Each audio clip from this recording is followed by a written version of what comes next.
And we are live. Welcome to the NBA Strategy Show. It is Friday, March 26th. I am Josh Engleman. I am joined by Greg Ehrenberg. We are brought to you by No House Advantage, and we are coming out of the trade deadline with another monster 11-game slate. We have a ton to talk about, but before we do anything, Greg, how are you? Yeah, pretty good. I would be doing a lot better if Dwight Howard didn't just inexplicably get kicked out yesterday's game for no reason. Because I had For no reason. Pretty much for no reason. Just kind of intentionally walks into Montrezl Harrell. Montrezl Harrell pushes him, and just Draymond Green gets tossed. No sort of technical foul or anything called on Montrezl Harrell. It was really ridiculous. And in the grand scheme of things, like, it's not like Dwight Howard was in all of my lineups. I was overweight to field him, but somehow Dwight Howard ended up in all my best lineups yesterday. So I was profitable yesterday, but like my single entry lineup yesterday on DraftKings, which was a really strong lineup, and just everybody like far exceeded their salary point. But then also just Dwight Howard in there, who still scored 11 fantasy points in 6 minutes. So yeah, I think I would have had a really good night yesterday if Dwight Howard was able to not get ejected at the end of the first quarter. So instead, just ended up being moderately profitable. Fully deserved ejection. I don't know what he's doing. Looks like an idiot. There's no reason to be doing that sort of nonsense. Just give him the gate. You're a grown man. Go eat your candy in the locker room when you're done. Anyway, guys, hit that like button as you get in the door. Subscribe to the channel. Hit the notification bell. All that good stuff. We have a ton to talk about. These teams are going to look significantly different because of the trade deadline, so I see no reason to not just immediately dive in. We'll touch on No House Advantage in a little bit, but Greg, are you ready? I am as ready as I'll ever be. That is what I like to hear. We're starting it off with the Brooklyn Nets at the Detroit Pistons. 5.5 point line here, 225 total. And the biggest question that we have is, will James Harden be playing? If James Harden is in, I think he looks like an absolutely fantastic pay-up option. Probably my favorite pay-up option on the slate. And I really don't have much interest in anything else from Brooklyn. If James Harden is out, we're going to have a ton of value in Brooklyn clear across the board.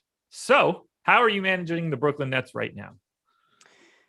Yeah, so I mean, if James Harden is in, to me, he is the best overall pay-up option on the slate. Kevin Durant is out. This is supposed to be the last game that Kyrie Irving's missing. They said he was going to be away from the team for 3 games due to a family issue, and this is the 3rd game. So I assume this is the last game that Kyrie Irving misses, but James Harden with the neck injury, first of all, I think he's more likely to play than sit, because this is the neck injury that he dealt with.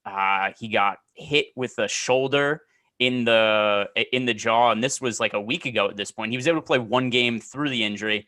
Then the second game, they sat him against the Jazz, but it was a game they weren't going to win anyway, or most likely weren't going to win. So I kind of felt that it had more to do with rest than the actual neck injury itself. So as of right now, I think that Harden is probably going to play, even though his list is questionable. I think it's a fairly safe assumption that he's going to be in. So I have him as my favorite overall pay-up option on the slate with no Durant and Kyrie Irving playing. If he does happen to be out, then we could look at guys like Bruce Brown as a stronger play, and then whatever else the Nets end up doing with their starting lineup. Always weird. They always do random stuff with that, it seems, when guys are out. But I assume Harden's in, and he's going to be my top pay-up option.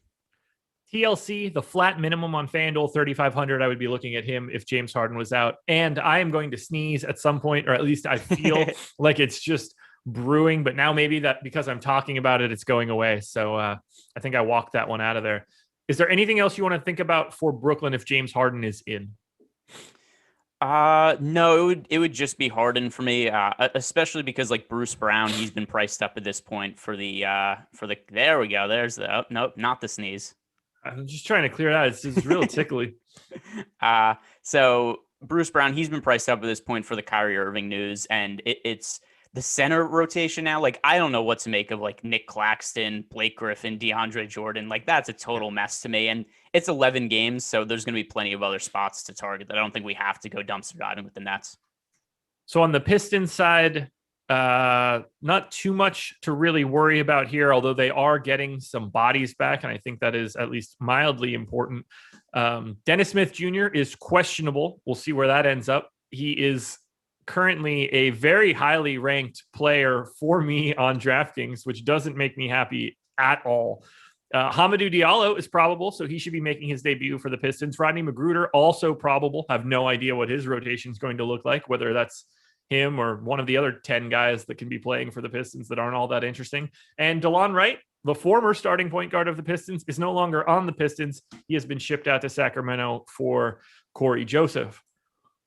Jeremy Grant kind of just exists all the time as a guy that you can play from the Pistons. He's clearly their best player, and it's not particularly close. I think that Saddiq Bey, because of his minutes, is viable, but $4,600 Dennis Smith Jr. on DraftKings, to me, is a problem if he is the starting point guard for the Pistons today. Maybe, but like Diallo could play point guard minutes. I still think Frank Jackson's going to be in the rotation and saving. This could realistically be a 12-man rotation. Sure. So I don't know that Dennis Smith Jr. is guaranteed to play a ton of minutes. It doesn't mean I'm not going to want to get some exposure to him, but overall for the year as a starter, he is playing 24 minutes per game, averaging 28 DraftKings points in those starts. So that's the one thing I'm a little hesitant towards. If I just say like, all right, Dennis Smith Jr. is going to play 28 to 30 minutes and just be guaranteed to be obviously not guaranteed, but look like one of the best values on DraftKings. The price point is good, except I don't feel comfortable in the minutes just because there's so many guys that this team could go to. Other than Jeremy Grant, I don't think anybody's guaranteed to play over 30 minutes. So when DeLon Wright was out earlier at the beginning stretch, the end of February, early March, Dennis Smith Jr. was averaging 26 and a half minutes. I gave him 26 for today. I don't believe that Frank Jackson was out. I think that he was just like not a part of the rotation at that time. I can't picture him being injured. They definitely went to Dennis Smith Jr. ahead of Saban Lee at that time, so I feel pretty comfortable there. My assumption is that just we see more Frank Jackson at the 2. I think that all of these young guys are just going to see a lot of time, and in the grand scheme of things, I would be trying to give less minutes to Rodney Magruder and Wayne Ellington, and I would be trying to play even Sekou to a lesser extent. Just find out what you have in some of these guys. But other than Jeremy Grant, Saddiq Bey, and in my case, Dennis Smith Jr., this is not a very good Pistons team. No, this is a bad team. We were talking about it a little bit before. There's a lot of very bad teams in the NBA after the trade deadline. The Magic, who might have, it's either Terrence Ross or Otto Porter Jr. is the best player on their team, and then this Pistons team is absolutely miserable now. But at least Jeremy Grant has shown some signs of life. That contract is much better looking now than it was when they signed it in the offseason.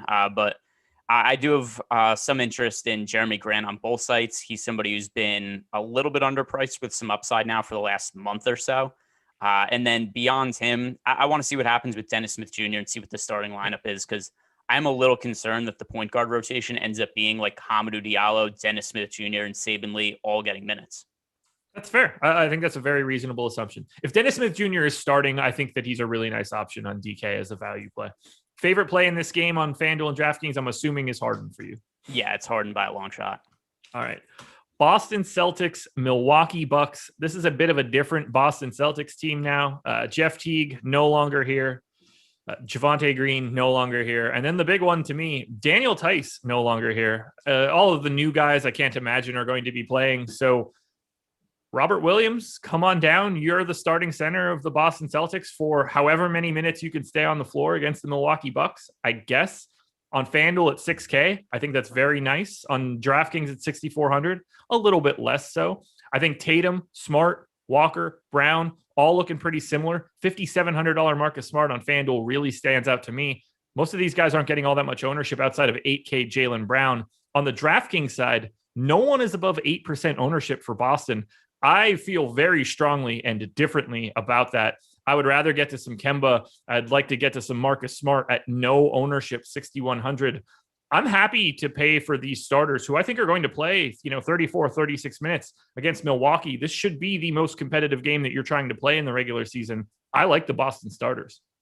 Yeah, this might be an 8-man rotation today. Like they might just go Tatum, Brown, Williams, Walker, Smart, Grant Williams, Peyton Pritchard, Aaron Nesmith. Maybe they throw like Taco Fall or Carson Edwards or something on the court for a few minutes, but this is a really thin team after the trade deadline because they traded for Evan Fournier. He's still out. They traded for Mo Wagner. They traded for Luke Cornett. Tristan Thompson's still out because of COVID protocols. So Robert Williams, who they've been a little hesitant to give really big minutes to, I think this might be the time that we finally see him play big minutes because I don't know what else they do at center. The other thing too is Robert Williams has been so effective for them when he's on the court. He's been their best center to me at least this year, by a pretty wide margin. And I think this is a really tough game against the Bucks. And if it's going to be a game that's marginally competitive, it's probably at least in part because Robert Williams is starting at center and playing really well. So it's hard for me to see him playing really well and they'd be like, hey, we only play Robert Williams 26 minutes per game, therefore we have to take him out here. Like, if he's playing well, I think they're just going to leave him out there and let him go. So Robert Williams is somebody who I like on both FanDuel and DraftKings. And then I agree with you on some of the other guys too. Like, we have to give them big minutes. This is a really thin team because of the trades they made. Yeah, so I'm a little nervous about Robert Williams' ability to stay on the floor in this matchup. That is why I gave him 26 minutes. At 26 minutes, he is my favorite play from Boston on FanDuel, and it's not really all that close either. So there is already upside built into that number if he does not get into foul trouble, but I could see him losing a couple minutes pretty easily in a first half rotation just from picking up 2 quick ones against Milwaukee. He is prone to do that. How you want to handle the other like the main guys, the Kemba, Brown, Tatum, Smart? I'm not going to say any of them are guys who are going to be like 20% plays for me or anything like that, but I think all of them end up in my player pool like 10 to 15%. Just because of the minutes for them. Like, I think it's hard to give any of these guys less than like 33 or 34 minutes. I agree. We're on the exact same page. Like Tatum, Smart, Walker, Brown all showed up like 12-ish% of the time in the optimal lineup on FanDuel. Same sort of story on DraftKings, although I think Jaylen Brown is a little bit overpriced, but I think Boston's getting a little bit slept on. I think this is still a pretty good spot. And then we go to Milwaukee. Giannis at the top, 11-1 on FanDuel, 10-7 on DraftKings, picking up some ownership. Think he looks good. I'd rather pay up for James Harden in this spot if he is available. Drew Holiday, I think, is just a little bit underpriced on DraftKings at 7,200. Chris Middleton picking up a little bit of love on FanDuel. I don't totally see it. This is mostly just Giannis and not much else for me. Yeah, and I do wonder if people are going to be a little skittish of rostering Giannis after he ended up being a really popular play the other day when Harden was ruled out and he stunk. But I mean, with that said, also any high-priced option you paid up for on that slate, they all suck. So no matter who you were going to instead of Harden, you were getting a bad result out of them. So yeah, I mean, there could be a bunch of guys like Giannis, maybe even Luka, who people are like, yeah, I don't want anything to do with them after what happened the other day. But I think the real discussion out here is if Harden is out, who is the next best guy to pay up for? And to me, that is Giannis. I have him slightly ahead of Luka. But that's really where I'd mainly want to be getting to Giannis, at least at a high clip, is just in a scenario where James Harden is out. Other than that, assuming Harden is in, that's going to really limit the amount that I get to Giannis just because of how highly I'm prioritizing rostering Harden on the slate. Favorite plays in this game, FanDuel and DraftKings? Robert Williams and Robert Williams. I will say Marcus Smart on FanDuel and Kemba Walker on DraftKings. They are not the answers that I was expecting to say. This one should be pretty quick. Phoenix Suns, Toronto Raptors. Suns 4.5-point favorites in Toronto. On the Phoenix side, Cam Payne at 3,500 on DraftKings, projected for 16% ownership. Nobody over double digits on either site. I would be shocked if Cam Payne is 16% owned on DraftKings when we get to lock. So I'm just going to put that out there unless somebody is out that I don't know about. And I don't think that that's the case. I basically don't have any interest in Phoenix. You can play their starters, but they're all like 5%ers to me. There are no priorities from the Suns. Yeah, especially because so 11 game slate, we have a lot of options to choose from. The other thing too is Chris Paul and Devin Booker have been a little bit better together as of late, but in general, I've said this a bunch of times this season, when they're both playing, they kind of cap each other's upside. There haven't been a lot of games where both of them or either one of them have had like 50 fantasy points or something like that when they're both active. So with that in mind, it's pretty hard to prioritize either Devin Booker or Chris Paul. There's just a lot of other higher priced guards that have more upside on an 11 game slate. I certainly don't have anything else to say for Phoenix. So we'll go over to Toronto, where they got rid of Norman Powell to get younger Norman Powell. I heard this today on the Dunked On podcast. I think it showed up on Twitter. I might get the amount of games wrong, but I know that it's equal. So X amount of years ago, Gary Trent Sr. was traded, I believe, 41 games into his third season from the Portland Trail Blazers to the Toronto Raptors.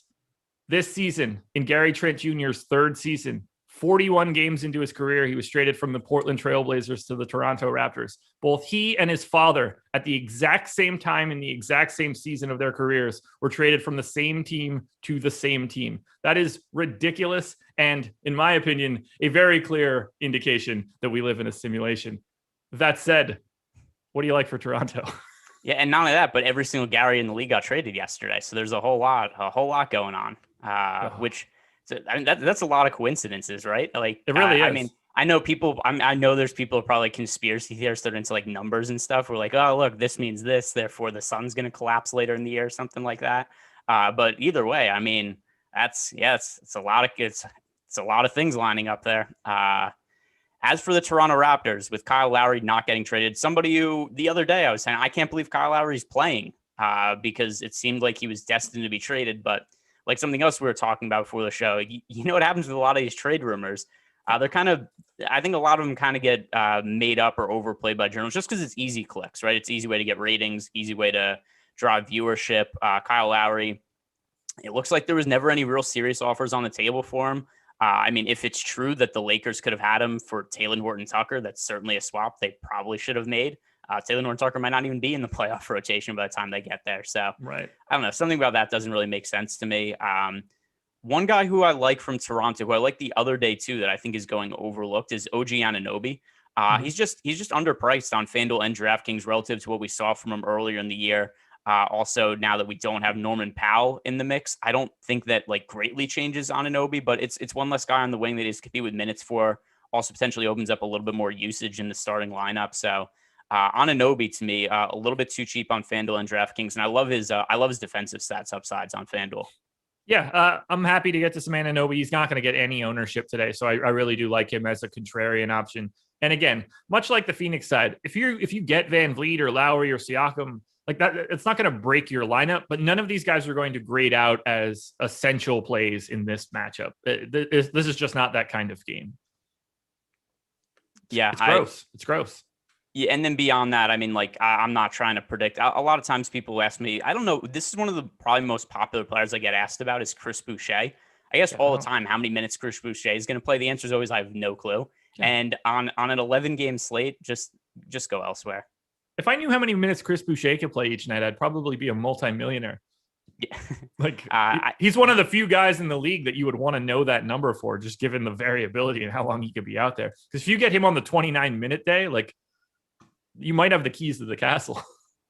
Yeah, I mean, especially because his, I'll just bring up his box scores really quick, but like he's a guy who has slates where he's like 1% owned and ends up scoring like 50 fantasy points. And then there's other days where it's like, oh my God, it's Chris Boucher night. He's going to be 35% owned on this slate. And it's like, oh, Chris Boucher, look at that. He's 5,400. He's starting for the Raptors now. Then he plays like 12 minutes. So yeah, he's been one of the most volatile players in the league. All right. So favorite play on FanDuel and DraftKings for this game? It's actually probably going to be Anunoby on both sites for me. Van Vliet on FanDuel, Van Vliet on DraftKings. Neither one of those two things are things that I actually advocate for. So they are just simply the answers to the questions. Guys, we're going to hit a little bit of a break here. Schedule coming up for the rest of the day. NHL strategy show at 3 p.m. with Cliffy and Josh. That isn't me. 4 p.m. the NBA tip-off show. Kayla, Spags, Ben, starting you guys off on the long path to lock. 3 straight hours. 4:45 the NBA deeper dive. Alex Baker, Awesemo himself, Adam Scher, Ship My Money. We'll be breaking down this 11 gamer for an hour and 15 minutes, turning it over to NBA Live before lock. Greg, you will be back. T. McBee, Terry McBride, taking you guys all the way up until 7 p.m. Should be a doozy going on tonight. 7:30. You're going to 7:30? I think we have a show we're doing after that. Also, we have the Super Draft show. So 6 to 7:30. Me and T. McBee. Bang! An extra 30 minutes for Super Draft. If you watched the process show this morning, we did Super Draft Power Rankings and the Super Draft Optimal. So you'll get even more Super Draft content later today. We got to keep it moving. On to game number 4. The Miami Heat at the Charlotte Hornets. Heat 2.5-point favorites in Charlotte. We do not know the status of Jimmy Butler. He is questionable for tonight. Tummy issues. I'm expecting him to be in. We do know Goran Dragic is out for tonight. I can guarantee you that Kelly Olynyk and Avery Bradley and Mo Harkless and Chris Silva will not be playing for the Miami Heat tonight. I assume we will not be seeing Victor Oladipo as well. That wouldn't make a ton of sense. What do you like for Miami here? Are you assuming Jimmy Butler plays? Because I think that changes the outcome a little bit. Yeah, I don't know what to expect from him. I have him in for now, and that obviously greatly changes the equation here, because if Jimmy Butler's in, then nothing really looks all that appealing to me from Miami outside of wanting to get some exposure to Bam Adebayo. If Jimmy Butler's out, then Bam Adebayo's in play. Tyler Hero's in play. Kendrick Nunn is in play. Trevor Ariza, if he draws another start, he would be in play. So there's a whole bunch of variables here, depending on whether Jimmy Butler's in or out, because if Butler's out, then the Heat become the best source of value on the entire slate. If he's in, then this is a team I don't really have all that much interest in. Yeah. I mean, like, no matter if Jimmy Butler is in or out, Bam Adebayo for 8K on FanDuel is very much a power forward option that you can get to. I wouldn't even think twice there. I have Butler in. We have him out in the ownership, so it's making Kendrick Nunn and Trevor Ariza pop for like 30+% ownership. With Butler in, I still like Kendrick Nunn for 4,900 on DraftKings. He's $600 more expensive on FanDuel, and I like Trevor Ariza one way or the other. He's 3,400, multi-position eligibility, probably playing 26, 28, 30 minutes, whether Butler plays or not. I like Trevor Ariza as a value play either way. It's the rest of the Heat that I think open up if Butler ends up out. You know, did you see how the Heat game ended yesterday? I certainly did not. All right. So Trevor Ariza, who's basically only out there because he's a veteran who's been in the league for a long time. Like, he did not play well at all yesterday.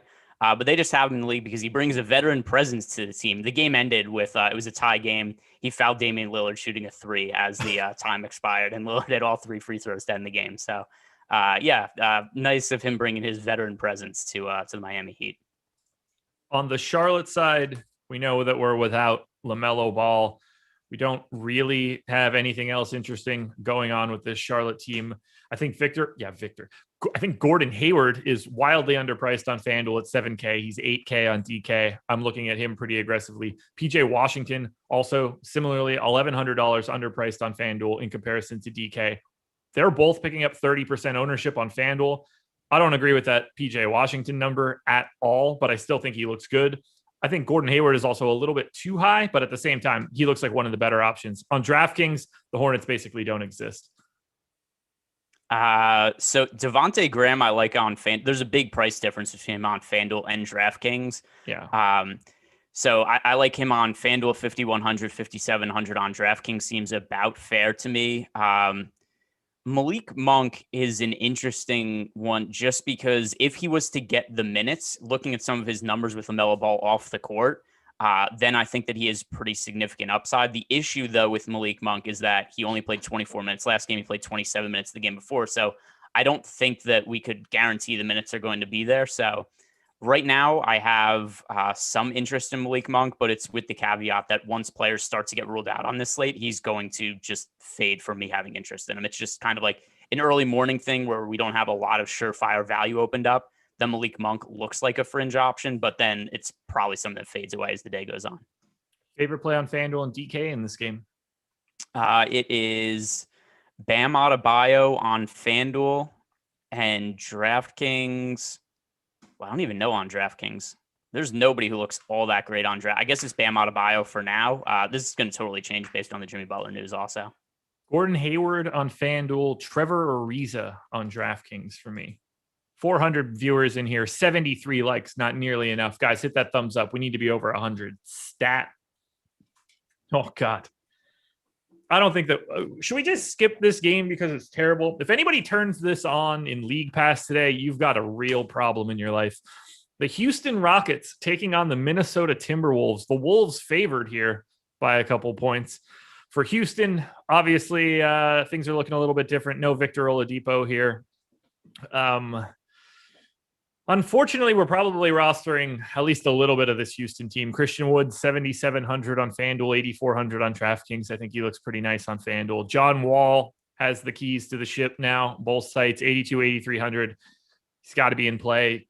Jayshawn Tate is 5,400 on FanDuel. I think he is very much in play. Sterling Brown, likely to see a bunch of minutes today. I think he is at least mildly in play. How are you managing Houston against one of the other dregs of the league? You know, it's funny when you said a terrible game because it starts at the same time slot and I don't have the run sheet in front of me. I assumed you're talking about the Portland-Orlando game. I was like, oh, that's the worst game on the slate. But you found another game that is the potential worst game on the slate. Well, yeah, at least Portland is good. Yeah, but that Orlando team is going to be so unwatchable. Portland is an 11.5 point favorite on the road. That is absolutely bonkers. It's nuts. So here's something that I think is a little tough to figure out is Kevin Porter Jr. currently listed as questionable to play. I have no clue what his role is going to be going forward. Like, if you tell me he averages 35 fantasy points the rest of the way, I'm not shocked by that. If you tell me that he's a marginal bench piece and averages 18 fantasy points per game for the rest of the season, I'm not surprised by that either. So there's a really wide range of outcomes there, especially because he's currently listed as questionable. That, and I think he's going to have some impact on John Wall and Christian Wood, just because if Kevin Porter Jr. ends up in the starting lineup playing big minutes, it's just another usage guy who's on the court with them. If he's out, then John Wall and Christian Wood are going to do basically everything for the Houston Rockets going forward. So that's a piece of news that maybe doesn't seem significant, but is pretty important to me. As of right now, I have them out. And that makes John Wall and Christian Wood two really strong plays. As bad as the Rockets are, I think John Wall, Christian Wood, just their fantasy production is going to be very strong going forward. On the Minnesota side, we don't have anyone projected higher than 7.5% ownership on either site. I actually did have Anthony Edwards get north of 10% on FanDuel at 7,600. You could play Towns. You could play Edwards. We might see Jordan McLaughlin back. He is questionable today. I don't really see a ton from Minnesota that is exciting. Josh Okogie is out, but they just have like 9 different dudes that vacillate between 10 minutes and 28 minutes, and I'm not trying to predict that today. I like Cat. Sure. So Karl-Anthony Towns, especially his usage over the last handful of games, it's been trending up. Last 5 games now for Cat, 33% usage, 34 game with 23, but then 38 and 30. So I look at those usage numbers over the last handful of games. That's pretty appealing.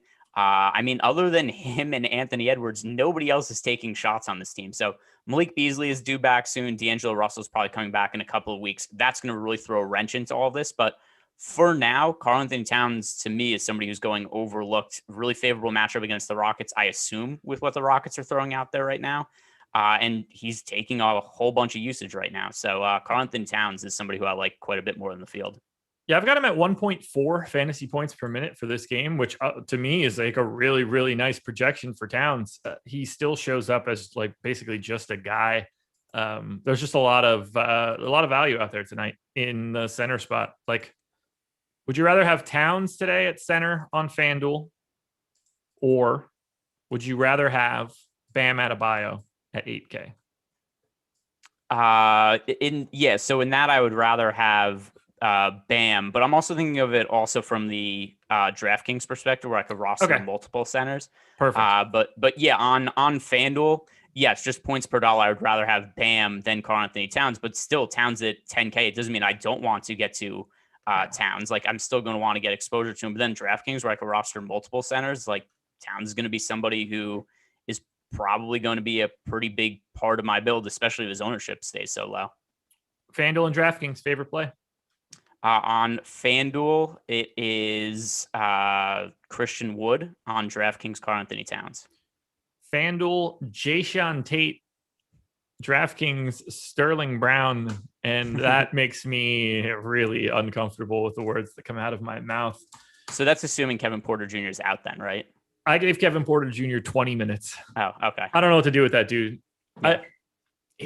He's either going to not play for the Rockets moving forward or be a fixture of the rotation, because if he's getting like 6 minutes a game, I get the sense that he's the type of guy that'd be a little bit ornery on the bench. Yeah, he starts complaining about where his locker room is. Like, yeah, that's the reason. That's the reason. I mean, not the only reason, but that is what the final straw was with the Cavs, is that he got in a fight with somebody about where his locker room was placed, and they were like, "All right, we're not dealing with this dude anymore."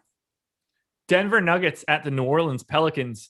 Nuggets 2-point favorites in New Orleans. Obviously, Denver did a lot yesterday at the deadline, shipping out RJ Hampton, bringing in Aaron Gordon and JaVale McGee. Isaiah Hartenstein heading out. Monty Morris out for this one. I believe it's the last game that they're expecting him to be out. But this is kind of just business as usual for Denver. No Gary Harris, but he got shipped out and really wasn't playing anyway.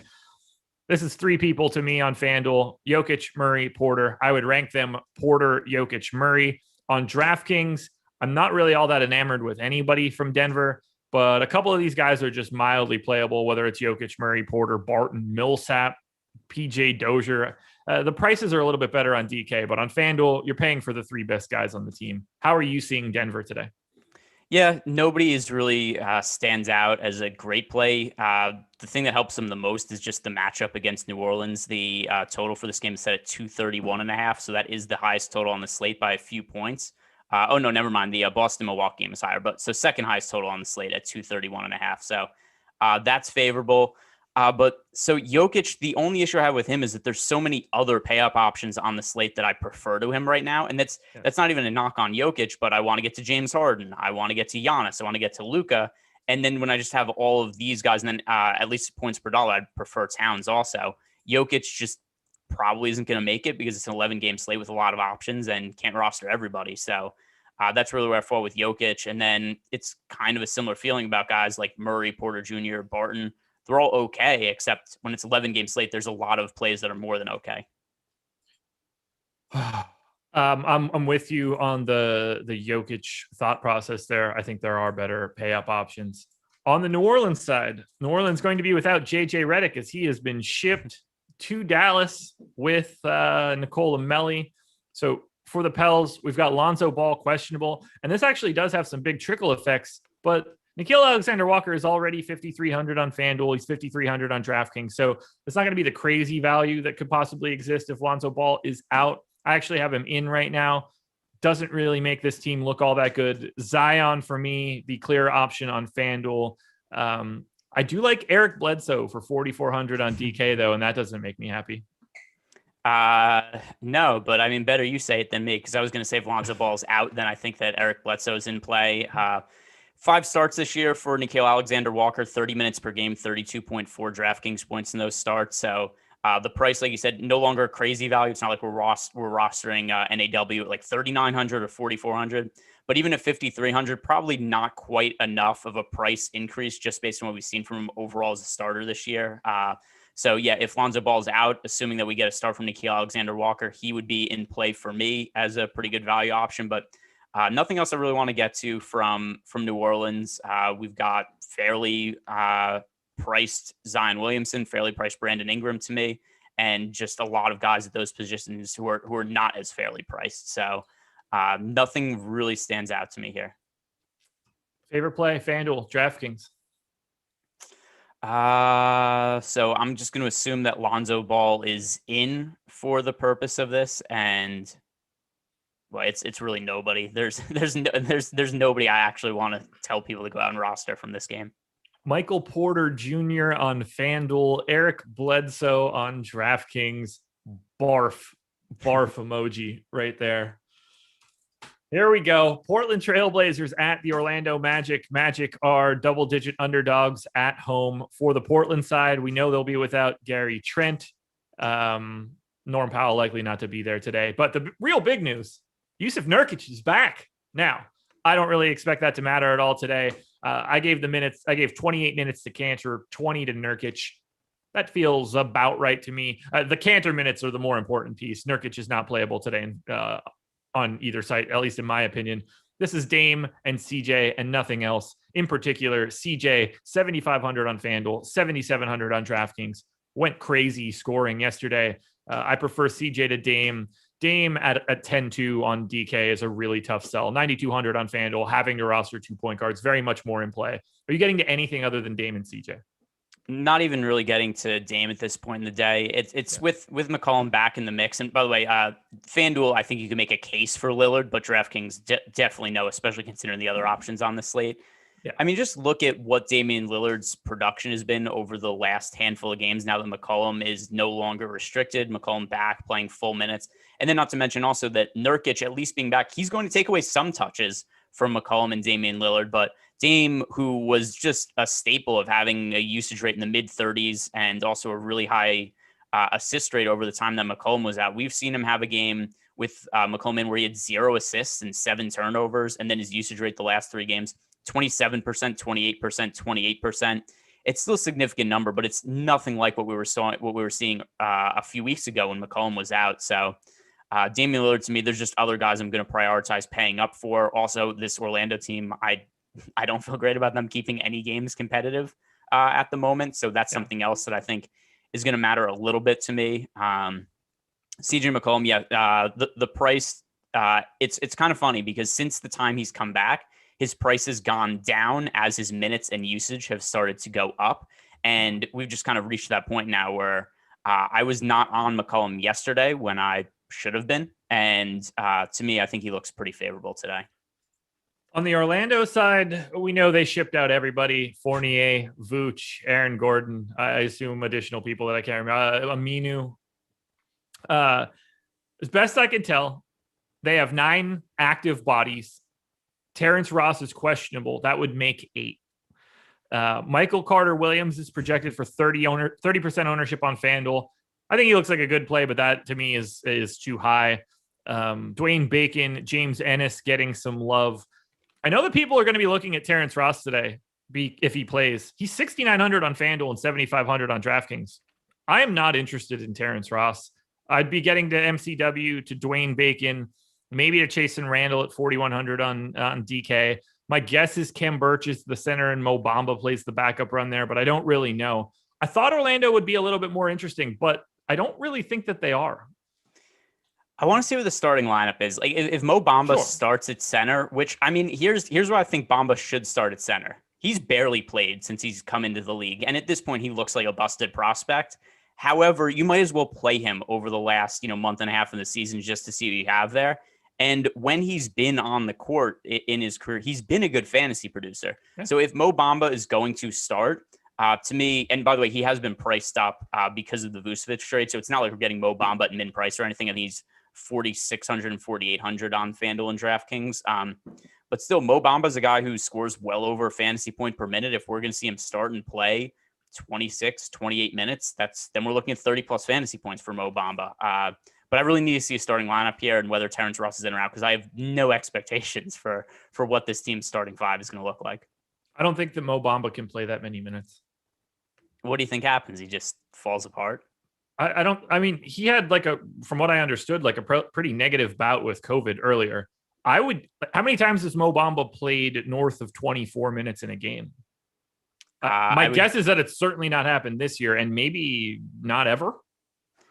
I remember there being games where he was like a chalk play as a starter 2 years ago, but I don't remember him performing relatively well where he had Mo Bamba, 4 blocks in the first 3 minutes of the game. But I mean, if he starts, I assume that it's because they're going to give him at least a healthy chunk of minutes. Not to where he's playing 32 minutes or anything like that. But if he starts, I'm going to get exposure to him. I gave him 20. I don't think that I could realistically go much north of 24. If he got to 24, he would absolutely be a value play, particularly on FanDuel at 4,600. What else you want to do with this Orlando team? I don't know. I have to see if Terrence Ross is in or out. So. And if he's they might even bring Terrence Ross off the bench, right? He's been a bench guy all year.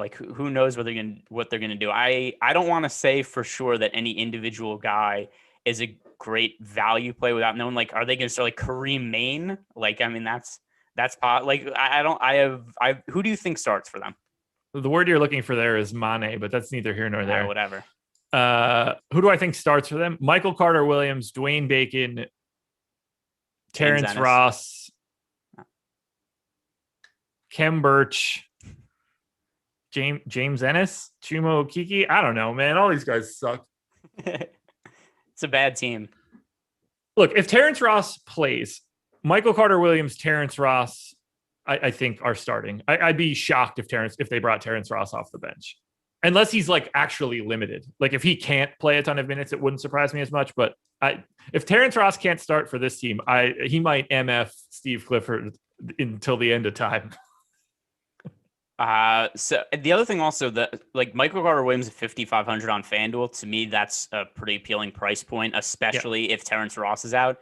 Yeah. 6,600 on DraftKings for Michael Carter-Williams. I can't do that. I just can't do it. Favorite play on FanDuel and DraftKings in this game. Good luck. On FanDuel, it is Michael Carter-Williams. On DraftKings, Mo Bamba. On FanDuel, it is CJ McCollum for me, just edging out MCW. And then on DraftKings, it is $4,800 Dwayne Bacon. Fantastic. I have named, pardon my French, a lot of shit as my favorite plays on certain games here, man. Sterling Brown, Dwayne Bacon. You would have thought that this was a 2-gamer. Yeah, instead it's an 11-gamer right after the trade deadline. It's truly, truly gross. All righty, here we go. Shout out to No House Advantage, the presenting sponsor of this show. They're doing a little bit different in DFS because we're not worried about fantasy scores at all. We are talking about player props, whether that's the NBA, MLB, which is a week away, less than that, 6 days, I think. NFL, PGA.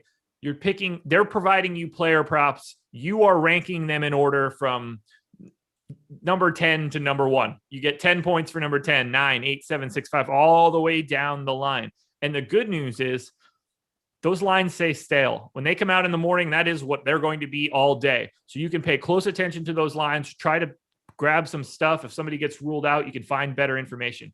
The even better news, we provide not only Alex's projections and ranking the plays and ranking the props, we provide optimal lineups for No House Advantage. You could do basically no work for free and play at No House Advantage. And not only that, you could download the No House Advantage app, use the promo code Awesemo, and get a $20 first match deposit bonus. It really doesn't get much better. It's a great place for you guys to build your bankroll. Hell, you might even run into some overlay. Cannot beat it. Beat your friends, not the house. Win big with player props today.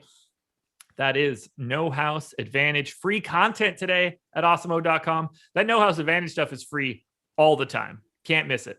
NBA player rankings are free today. NHL player rankings are free today. MMA fighter rankings free today. Got a big one coming up on Saturday. Who you got? So I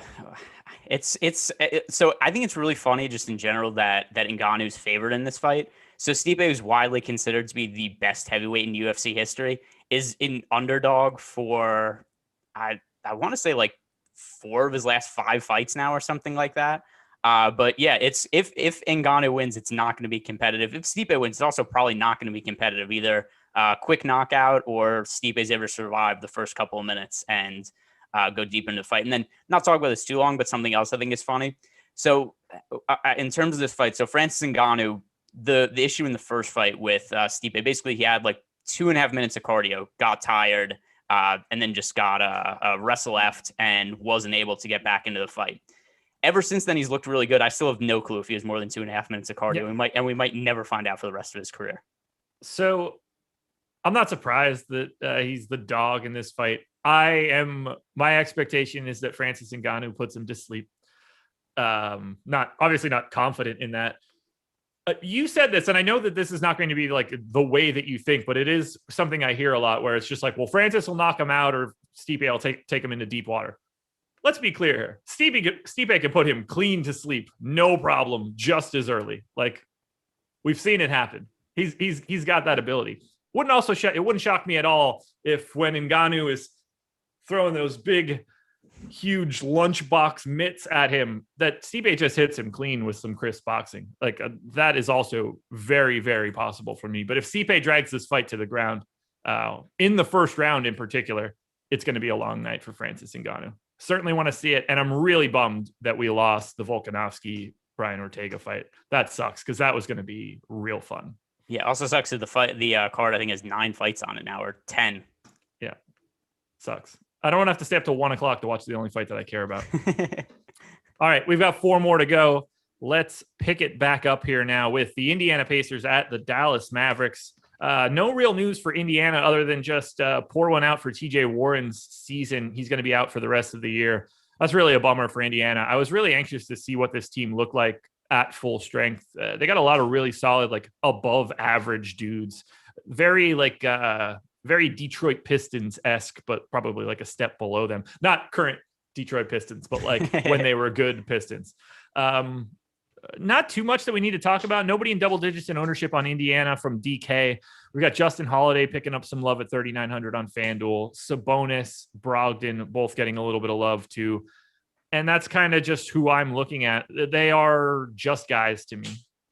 Yeah, and pour one out for Karis LeVert's cheap price on FanDuel, which no longer exists. Now he's up to 7,800. Started at 3,900. They incrementally increased him. Now he's gotten all the way up to 7,800. So it took a minute, but Karis LeVert finally a fair price now on FanDuel. Nothing here that really stands out to me. If I had to roster one guy on the Pacers, it would be Malcolm Brogdon on FanDuel. But I mean, other than that, I think going forward, something that we had mentioned when Karis LeVert first got active is that going forward, I assume that Brogdon and Sabonis are going to see slightly less usage and production than they had during the time that Karis LeVert was out. So this isn't a really intriguing team for me to target. Sam Cripps says Stipe absolutely won't sleep Francis. That's just a ridiculous statement. Have you ever seen heavyweights fight before? Are you kidding me? He's plus 215 to win by TKO or KO, by the way. Yeah, and I think both. So I agree it's a possibility. Even Josh would say it's not the most likely outcome. No. I don't want to put words in his mouth, but to say that a heavyweight can't knock out another heavyweight, maybe like Alexei Olenek probably isn't knocking out other heavyweights, but most heavyweights could knock out heavyweights at any time. Yeah, absolutely. It's not like, come on now. What are we talking about here? If he hits Ngannou with a head kick or something like that, night. Fists, night. Knocked out, oh my God. He knocked out Verdum backpedaling. Like, let's not act like he doesn't have power in his hands. Yeah, it's every heavyweight fight is so much variance. That's why it's a 50-50 fight, and it's hard to, like, literally on the line. It's like 55% Francis, 45 Stipe. It's a coin flip. Yeah, Francis's hands are like black holes, man. You hit him and like you don't know where these people end up. On the Dallas side, Luka Doncic 10-8 and 10-9. Kristaps Porzingis 7,500 on FanDuel, 8,100 on DraftKings. That is my number one contender on FanDuel, by the way. I like Jay Rich at 5,200 on FanDuel. I like Maxi Kleber at 3,800. We're finally getting to a team I want to get to. Luka Doncic, Porzingis, Josh Richardson, Maxi Kleber. Sign me up for all four on FanDuel and very much to a lesser extent on DK. Yeah, the Porzingis price is bonkers, especially because of he's coming off a good game. He's been playing relatively well lately. And then also, Porzingis always a stronger play on FanDuel than he is on DraftKings just because of the difference in defensive stats. So he has multiple blocks now in 4 consecutive games. He's also had steals in a couple of those games. But, I mean, Porzingis, we're talking about a guy who, averages about 3 steals and blocks per game. And just he gets priced that far down on FanDuel. It doesn't make any sense to me. So Porzingis, priority option on FanDuel, have to play him in cash games, I think, especially considering his upside. On DraftKings, even at 8,100, I still want to get to Kristaps Porzingis. So that shows how far off his FanDuel price is because he's $600 cheaper on FanDuel. And he's also a better scorer on FanDuel than he is on DraftKings because of the defensive stats. So Porzingis on FanDuel, definitely priority play. Luka, how much I'm going to want to get to him is going to depend on whether James Harden is in or out. He's in my player pool either way, except he becomes a pretty core piece if there's no James Harden to pay up for. Favorite play on FanDuel, favorite play on DraftKings? It's Kristaps Porzingis on both sites. Kristaps Porzingis on FanDuel. Miles Turner, as per usual for me, 5,500 on DraftKings. The Memphis Grizzlies at the Utah Jazz. 9.5 point favorites for the Jazz. Last I saw, highest owned guy on Memphis on either site is 6.5% owned Kyle Anderson. Highest owned guy on FanDuel for Memphis, 1.7% owned Ja Morant. I would happily take him as a contrarian play on both sites. There's no way I'm playing Memphis today. Yeah, nobody who's actually a good play just in terms of projection. Nothing to see here. For me, there's a little bit of blowout risk involved. I don't know what the minutes are for anybody on this team other than Morant on any given night, so not only that, like the amount of things you have to get right in order for Memphis to actually pay off, taking Morant out of the equation. So number one, you need the game against Utah to stay competitive. They're 9.5 point favorites. Number two, you need to pick a player who's actually going to play minutes. I don't know who that's going to be because you get these guys all the time. Like Valanciunas, is he going to play 32 minutes? Is he going to play 21 minutes? I don't know. It's random. And then you actually need them to play well, and then you need them to do better than all the other guys on the slate at their position. So Memphis, pretty easy team for me to avoid. On the Utah side, I pretty much feel the same way. 4.9% owned Mike Conley on DraftKings is the highest owned guy. Good luck picking between all of the 5 starters for Utah. On FanDuel, Mike Conley is 5,800. I think he's a little bit more in play. Donovan Mitchell is 8,400. Because of the positions, I'd like him as like a 10%er, but I don't really have much interest in Utah either. This is a game that doesn't really exist on this slate for me. Cut the BS, Josh. The reason you want to play Mike Conley is because it's a revenge game. That's the only reason. Did I not say that immediately? My apologies. I forgot.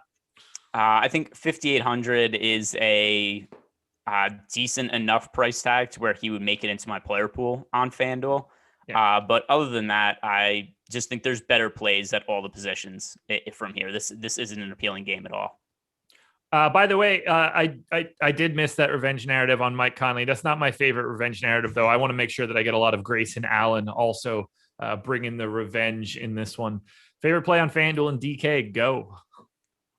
Wow. Mike Conley on FanDuel. I guess Rudy Gobert on DraftKings. There's nobody I'm rostering from this game on DK anyway. Donovan Mitchell on FanDuel, Ja Morant on DraftKings. None of that is a ringing endorsement. Until we get here, Atlanta Hawks at the Golden State Warriors. Hawks pretty sizable favorites against Golden State. For Atlanta, clearly no more Rondo. Lemon Pepper Lou going to be making his way to the Hawks shortly, so long as he doesn't retire like he said he would. DeAndre Hunter probable. Draymond Green probable for the Warriors. Pascal questionable. So on the Atlanta side, interesting little team we've got going on here. Nobody in double digits in ownership on DraftKings.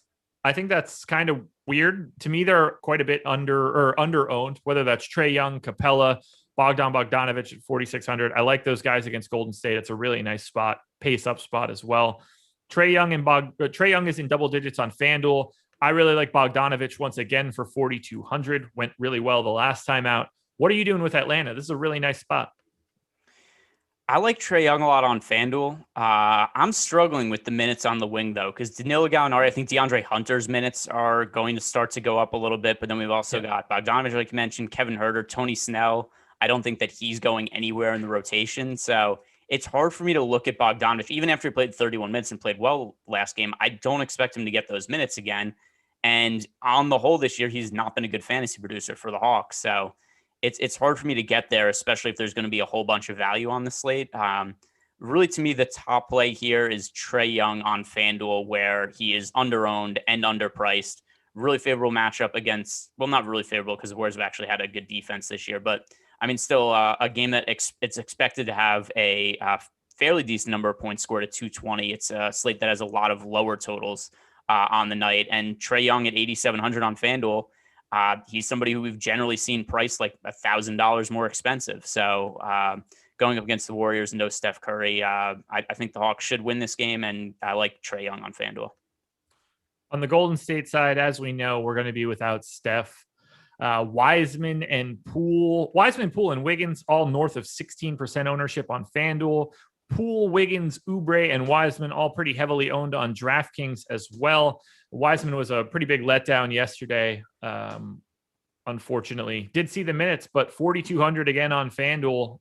I have him in for 28 minutes. To me, James Wiseman is the clear best play from Golden State. I don't want too much else, and I see these guys as over-owned. Yeah, you know what's funny with Andrew Wiggins? His ownership goes up and down, and also he's really inconsistent. And it seems like however he played in his last game totally dictates what his ownership is going to be in the next game. Like, because even I'm doing live before lock, and if I say like, oh, I think Andrew Wiggins is somebody to roster tonight, just because there's so much usage that goes to him for the season when Curry's off the court. And if Wiggins played well the last game, everybody wants to play Wiggins. And then if he played bad last game, everybody goes, oh, Wiggins sucks. He never has good games. He has good games like every other game, and it seems like the public is always a game behind on him. So Wiggins, depending on where his ownership is, I'd want to be heavier on him when he's not picking up ownership. When he's popular, I want to be lighter on him. Look at the last last few games for Wiggins. He has a 46 fantasy point game last night against the Kings, for 17 against the Sixers. Then you go the game against Memphis, 66 fantasy points. Game against Houston, 29. Like, he's all over the place. So it's really hard. There's so much variance there that it's hard to nail down when he's going to have the good or bad games. It's just part of how he plays. But basically, whenever he's popular, I don't want to be on him. When he's not popular, that's when I want to be on him. So this game, I don't really want to be on Wiggins. Jordan Poole, I have a moderate amount of interest in, a small amount of interest, I'll say. But his price tag has gone up to a point where it's not like when he was priced in the 3 or 4K range. But I agree with you. James Wiseman, for the season, Wiseman has been a very good fantasy producer. He is scoring 22 fantasy points per game in 21 minutes. And now that he's starting, I think we should probably expect someone there with 26 to 28 minutes every night. He's still a rookie. He's going to have some bad games like we saw yesterday. But on the whole, with him starting at this price point, like, he's only going to get more expensive from here. There's no way he's cheaper than this price at the end of the season. Favorite play on FanDuel, favorite play on DraftKings? My favorite play on FanDuel is Trae Young. On DraftKings, it is Clint Capella. Eric Smith says, let me get this straight. Jazz versus Grizzlies total 225, not a good DFS game. Hawks versus Warriors total 220 and a great DFS game. What? Just to let you know, these guys have salaries, and that is the most important piece of all of this. Yes, because it's not like we're just building our lineups looking like, oh my God, 234 total, Boston, Milwaukee. I'm rostering all the guys from there. Then it's like, oh, what's the next game? The next show is 231, Denver, New Orleans. Then we roster guys from there. It's all relative to the salary. So, like, we're talking like James Wiseman is only $700 above min price on FanDuel. Yeah. So, like, that matters. The other thing too is just because a game has a high total, there's other things that factor into fantasy output. So Utah, Memphis, yeah, it has a big total, but Utah's also favored by 9.5 points. So it's not like the teams are expected to score equal points. Like, Memphis is expected to score way less points than Utah in that game, and Utah is a very good team at limiting fantasy production. So there's more to it than just this one team is in a game with a higher total than another team. Memphis has like 9 guys that play 18 to 22 minutes that are not viable. Utah, fully healthy, prices are stable. It's impossible to get to some of that stuff. Meanwhile, Steph Curry is out for Golden State. That makes some changes. Yeah. So the other thing too is, I mean, if you look at the Memphis rotation, like you said, a bunch of guys who are in the rotation to get minutes. So I have John Morant playing over 30 minutes. Here are the rest of the guys in the Memphis rotation: Valanciunas, Anderson, Dylan Brooks, Brandon Clark, Grayson Allen, D'Anthony Melton, Justice Winslow, Desmond Bane, Tyus Jones. None of those guys playing more than 30 minutes. So when you just have a bunch of guys that are playing 24 to 28 minutes, it is really difficult for there to be substantial upside. And finally, late night hammer. Cleveland Cavaliers at the Los Angeles Lakers. Cavs are 5.5-point dogs. Cleveland not going to have JaVale McGee. He is no longer with us. Not that he's dead, just that he is not on the Cavs anymore. Actually, that's like he's like coming back from the dead, because playing for Cleveland makes you feel like you're dead. Colin Sexton, Kevin Love, Torian Prince, Matthew Dellavedova, all questionable. Marc Gasol also questionable for the Lakers. Only guy in double digits in ownership for Cleveland, Colin Sexton, 7,300 on FanDuel.